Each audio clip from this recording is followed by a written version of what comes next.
For as long as I've been watching football, the Steelers are the one organization that I can remember that has always had at least one good wide receiver on their roster. We're not even going to mention the two Hall of Famers back in the 70s that they drafted, John Stallworth, Lynn Swann. No, we're going to begin this discussion from 1998 when they drafted Hines Ward. I remember watching this man growing up and just seeing how physical he was. He was the epitome of what you wanted in a wide receiver. He wasn't afraid to block. He was really good at catching. He ran exceptional routes. It's not often you get a wide receiver like that, okay? And he wasn't even a first or second round pick. This man was drafted in the third round, pick number 92, ended up being one of the best wide receivers, if not the best, in Steelers history. Over the next couple of decades, the Steelers somehow continued to hit on wide receiver selections, no matter where they drafted them. In 2000, it was Plaxico Burress. He's the exception to the rule for the Steelers, okay? He was drafted in the first round, pick number 8 overall. He went on to play 5 years with the Steelers, amassing 261 receptions for 4,164 yards, 22 touchdowns over the span of 71 games. He was even featured on MTV's True Life, documenting his rookie season. Burress even set a Steelers franchise record back in 2002 with 253 receiving yards in a game. Steelers proved for the second time in a row that they can not only draft great wide receiver talent, but they can develop it as well. Even though he ended up moving on to the Giants and winning the Super Bowl with New York, it was the Steelers organization that helped Plaxico develop into what he was. Sure, there were some off the field issues, but hey, he was a great starter while he was in the league. And then in 2002, you have Antoine Randall. Another semi-high pick, still the exception to the rule. He was drafted in the second round, pick 62 overall. He won a Super Bowl with Pittsburgh. He was also first team All-Pro in 2005. He has a number of just dazzling plays as a member of the Steelers. I remember one of them when he threw a touchdown pass in the Super Bowl against the Seahawks. He was actually the only wide receiver in Super Bowl history to do so at the time. After his 4-year stint with the Steelers, he moved on to play on the Redskins. But once again, the Steelers had proven that they could not only draft good wide receiver talent, but develop it. Not to mention, he wasn't just a wide receiver. He was a good punt returner. He was a great kick returner. So great that he was named 5th in USA Today's All-Decade Kick Returners. Moving on to 2006, when they drafted Santonio Holmes. He was actually the first wide receiver since Plaxico Burress that was taken in the first round by the Steelers. They had struck gold before, why not try it again? This is where the Steelers, I don't think, get enough credit. I mean, they traded up with the Giants from 31st to draft Santonio, and early on in his rookie season, he was struggling. He was criticized for his poor performance on special teams as a returner, a role in which he fumbled frequently. Later in the season, they replaced their starter, Cedric Wilson, with Santonio Holmes in the starting lineup, and he ended up finishing his rookie season with 49 receptions for 824 yards and 2 touchdowns. After an offseason of work with the Steelers organization, he was named the starting split end coming into training camp in 2007. He enjoyed a breakout season as he led the Steelers in receiving yards, receiving touchdowns, and emerged as one of the better known deep threats in the NFL. He continued to improve because that's what the Steelers do. They develop wide receivers and make them into monsters. In 2009, which was the best season of his career, he had 79 catches, 1,248 receiving yards, and 5 touchdowns. There's one play that stands above the rest when you think about Santonio Holmes.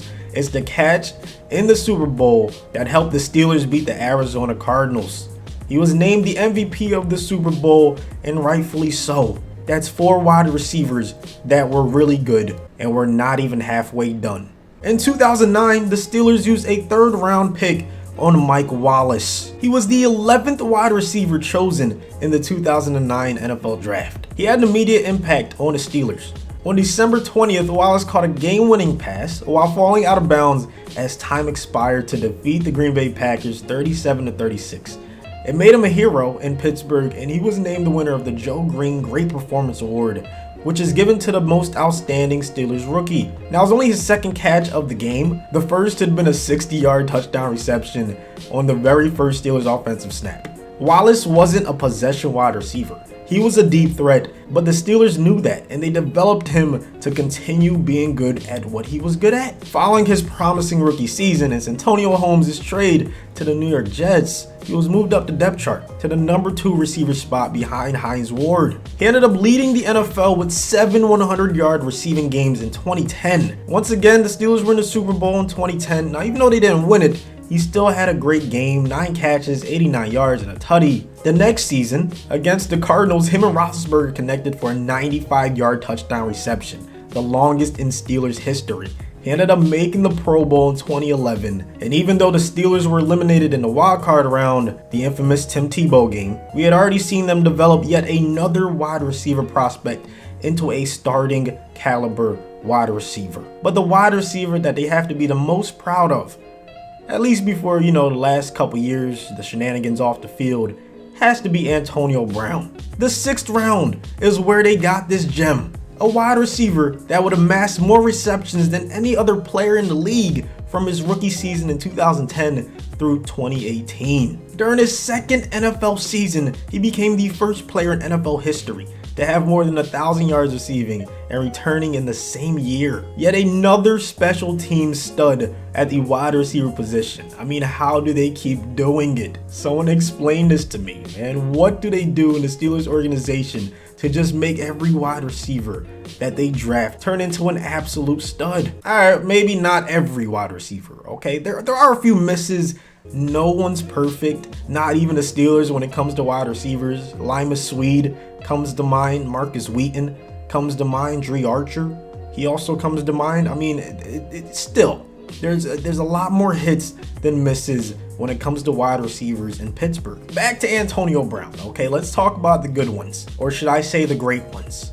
The stats speak for themselves. This man is one of the best wide receivers in NFL history. And you can't really attribute it to luck, because look at all of the wide receivers they drafted before him, spanning back to Hines Ward. This is a trend. The Steelers just have an eye for talent at the wide receiver position. But obviously it wasn't just because of the receivers. It takes coaching to get these receivers to max out their potential. They've had a succession of coordinators who are innovative with route concepts and personnel groupings and play design. Steelers GM Kevin Colbert said, "I really don't think there's any secret sauce. We've had more good fortune and bad fortune with that position, but there's no difference in anything we do." I'd like to respectfully disagree. I mean, when it comes to wide receivers, you guys are just different. You guys are just unlike any other organization that I've ever seen. In that same year that they got Antonio Brown, they also selected Emmanuel Sanders. Now, he was actually drafted in the 3rd round. He was the 7th wide receiver selected, and obviously, the first of 2 wide receivers the Steelers selected along with AB. He ended up playing 4 years with the Steelers, but he didn't win a Super Bowl until he got to Denver. By that time, he was already in his prime. He was a great wide receiver that once again was developed by Pittsburgh. He was a 2-time Pro Bowler in 2014 and 2016, and he's still balling in the league today. Recently signed a 2-year contract with the Saints, and I think that's going to be a great addition for them. So if you're keeping track at home, you have Hines Ward, you have Plaxico, you have Antoine Randall, Santonio Holmes, Mike Wallace, AB, and Emmanuel Sanders. That's 7 starting caliber wide receivers, and we're not done yet. Fast forward a few more years, you have Martavis Bryant, drafted in 2014 in the 4th round. Again, you cannot attribute this to luck, because Martavis was the 19th wide receiver selected in the 2014 NFL draft. 18 wide receivers were taken before this man, a guy who had 26 receptions for 549 receiving yards and 8 touchdowns in 10 games during his rookie year. That 21.1 yards per reception he had ranked 1st among NFL wide receivers in 2014. He led the league in yards per reception as a rookie. It was clear from the gate that the Steelers had done it again. However, Martavis could not stay out of trouble, and he didn't quite go down the path of the rest of the Steelers wide receivers. He was constantly facing off the field issues, but when he was on the field, he was producing. In 2017, when the Steelers made the playoffs and played against the Jaguars in the divisional round, he had 2 receptions for 78 yards and a touchdown. In April of 2018, though, that's when the Steelers traded Bryant to the Raiders, and that would be the last year that Martavis would play in the league. He just kept on facing, drug policy issues and things of that nature. So while he didn't have the long, illustrious career that, these other wide receivers from Pittsburgh had, it was still clear that the Steelers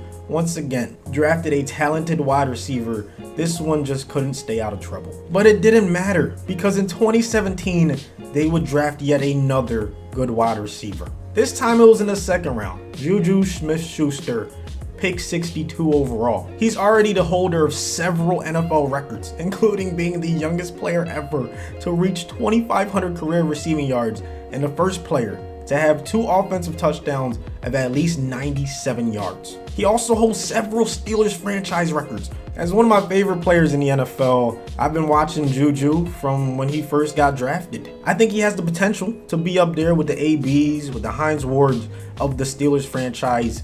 He just needs another wide receiver alongside him to take a little of the heat off of him. And that's where the other wide receivers drafted to the Steelers in the past few years come into play. Guys like James Washington, Deontay Johnson, or most recently, Chase Claypool. It's the mystery that I will never figure out. The Steelers, somehow, someway, always have at least one good wide receiver on their roster. Thank you guys for watching. Please destroy the like button if you did enjoy this video. Subscribe if you're new around here, and I will see you on the next one.